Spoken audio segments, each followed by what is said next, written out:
guddiga taakulaynta ciidamada difaaca dawladda Puntland ayaa kala wareegay waxgaradka iyo odayaasha deegaanka Qardho qaar ka mid ah ciidamo ka mid noqonaya ciidamada xoreynta gobolka Sool iyo xoolo loogu talagalay. Odayaasha iyo waxgaradka ayaa sheegay inay ka qayb qaadanayaan sidii dalka looga xoreyn lahaa maleeshiyaadka laga kala keenay meelaha fogfog, waxayna sheegeen inaysan ahayn tani markii ugu horeysay ay soo wadaan taakula noocan oo kala ah.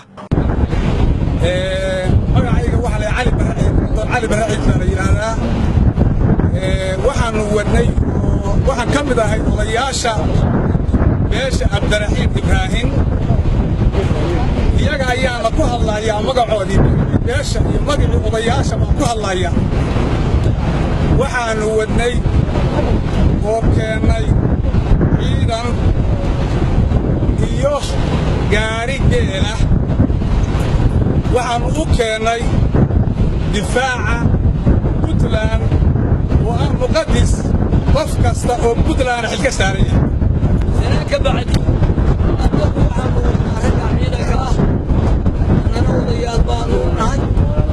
yeela baabuurkaasaan waa wadna waa calaf xisaabta doonaysan waa la soo doontaa intaa iyo nabadgelyo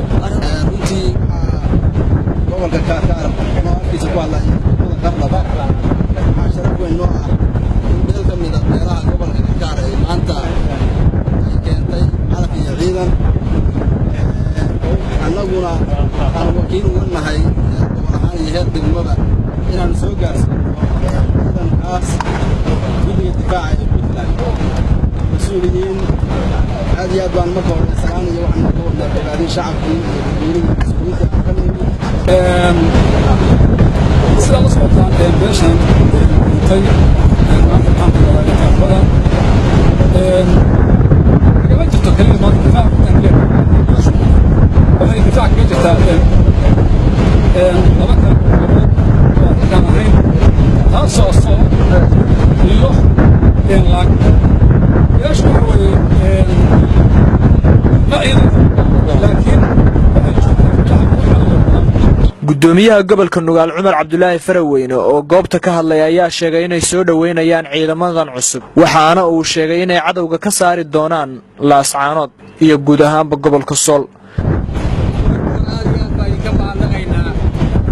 ciidankan gaashaaman reerkiisa wata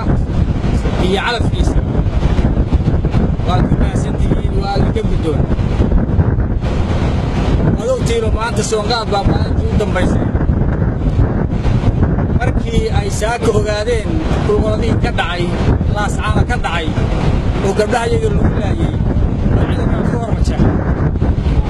waa caalamku waa soo hormajeex u qaadan waayay inta laascaana ka socota waa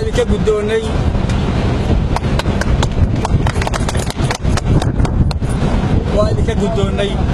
reer laascaanoodna waxaan leeyahay insha allahu tacaalaa hana sugi waaynina mar u dulqaadan doonno darbaaxada iyo xabadda gabdhaha yaga lala dhacayo insha allahu tacala waa xorayn doonnaa. asalaamu calaykum waraxmatullahi wabarakaatu. Jacfar Macalin Maxamed, Puntland TV, Garow.